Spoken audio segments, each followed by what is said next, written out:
This is the story of one of the most evil doctors I've ever heard of. Doctor's first oath is to do no harm, and this man harmed people in vulnerable communities over and over and over again. Before Dr. Death, which is based off of a true story on NBC, which you should check out, there is Dr. John Ronald Brown, also known as Butcher Brown, or the Butcher of Tijuana. This is John Ronald Brown. Graduated from Utah Medical School in 1947. He was a general practitioner for 20 years. After almost losing a patient during a thyroidectomy, he decided to pursue formal surgical training. By 1973, he was doing gender reassignment surgeries and was a self-appointed specialist.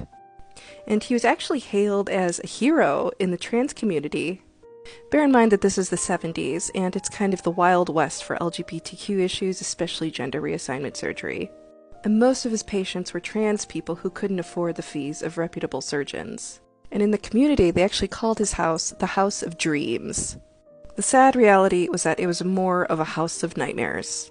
He actually had never been qualified as a surgeon, and the reason his surgeries were so inexpensive is because he was literally doing backyard surgeries under, deplorable conditions. He turned his garage into an operating theater. He's done surgeries in hotel rooms and even trains. What's worse is that he maimed people. One victim was left wearing diapers because of her botched surgery. Another one said they spent tens of thousands of dollars trying to repair the damage that he did. The medical community caught wind of this, and his medical license was revoked in 1977 due to gross negligence. Desperate to get his license back, he actually wrote a letter appealing to the board saying that he had issues with authority. The letter had no effect. So he actually moved to Mexico, where he could practice medicine no questions asked. And he actually started performing male genitalia enhancement surgeries. Weirdly enough, he was actually featured on an episode of Inside Edition about this. And this was the title.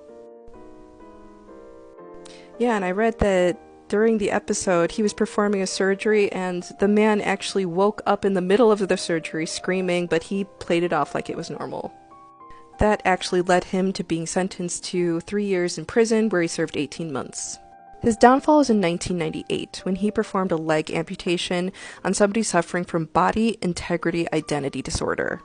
He did not perform the surgery correctly, and the wound became gangrenous, and he passed away. The victim was found in his hotel room by his friend who backed out of the procedure at the last minute. He was convicted and sent to prison. This man hurt already disenfranchised people. And that's one of the most evil doctors I've ever heard of.